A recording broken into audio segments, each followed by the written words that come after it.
It has to happen every Wednesday night or every Saturday morning in every dealership in the world. Welcome to 5 Minutes with Mark. In these conversations, I speak with people with whom, quite frankly, I want to talk to. 5 minutes is just a metaphor. Some conversations might be shorter, some might be longer, but all will be interesting, powerful, and provocative.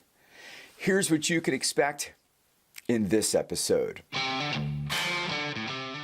We return to my conversation with Jerry Wilke. In this episode, we take on the complex and powerful topic of dealership culture. Drucker has said that culture eats process. You have said that culture is the shadow of leadership. What do our dealership leaders need to know if they want to create a winning culture? What I'm saying is I can walk into a dealership that I've never been in before, and within 3 or 4 minutes, I can feel the culture of what's going on in that operation. I can tell if the employees enjoy working there. I can tell if there is really activity and action and passion about the product itself, about the sport, if people are really enjoying what they're doing. And what the dealers need to know is that every single dealership out there has a culture.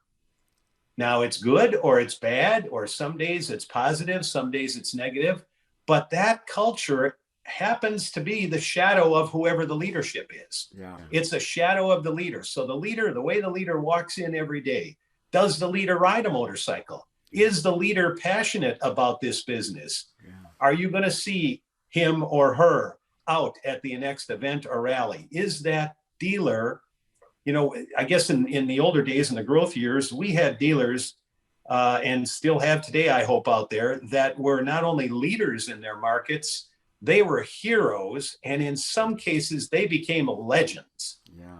They were legendary. And I'm talking about the people that were out there, whether it was Lou Gehrens in Elkhart, Indiana, who was out there hill climbing, a motorcycle that he built. He started with an XR 750, and it was fuel injected, and it burned nitromethane. And this guy was a legend. And he didn't have to make any excuses to anybody about anything. Everybody wanted to know him and wanted to know what he thought about the motorcycle they were going to buy, or the one they were going to purchase, or the one they wanted to customize. It's that kind of culture that you can't put your finger on. You can't buy it. Okay. It has to happen organically, person to person. That's the culture I think that you're talking about. Yeah, interesting.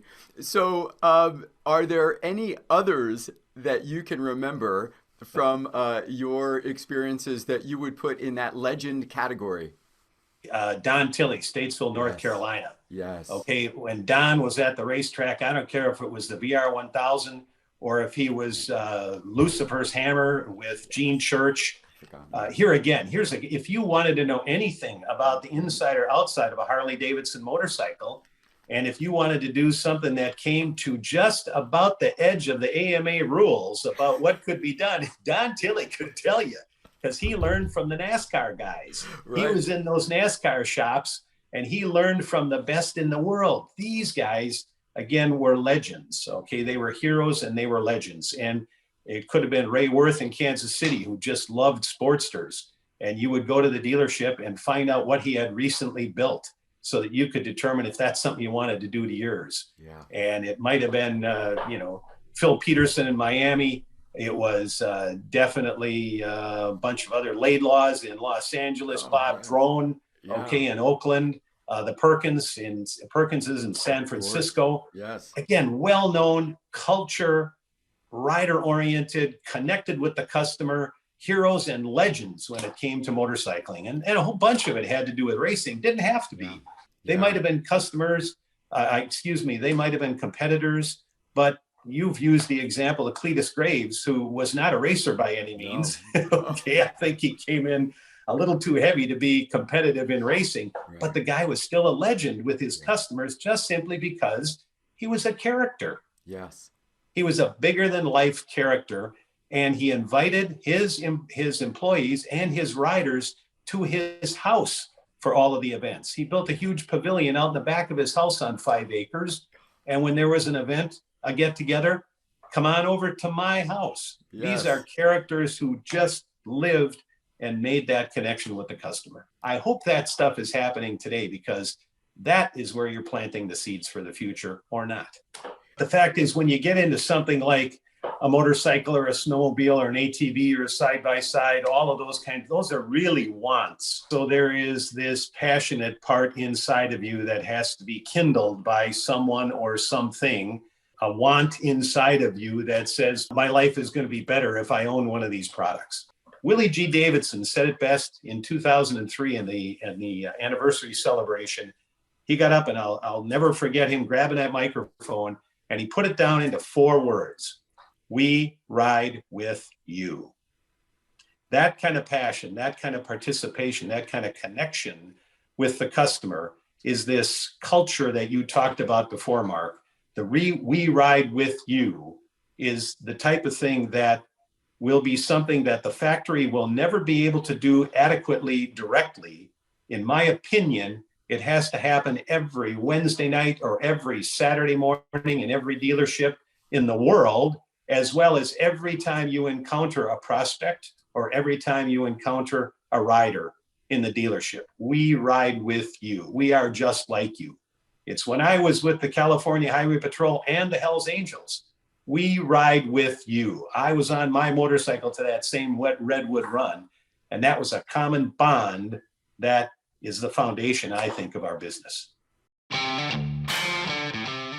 Your dealership's culture is the shadow of its leadership. 2 dimensions of dealership culture are environment and feedback. Your environment is either benevolent or malevolent. The last time something went off track, did you seek cause or did you look to blame? The feedback is either rich or poor. One example. Do you have regular, formalized performance reviews with your key people? Or was your last performance review sometime during the Reagan administration? Your dealership's culture is the shadow of its leadership. What kind of culture are you creating? Just something to think about. Now, go sell something, will ya?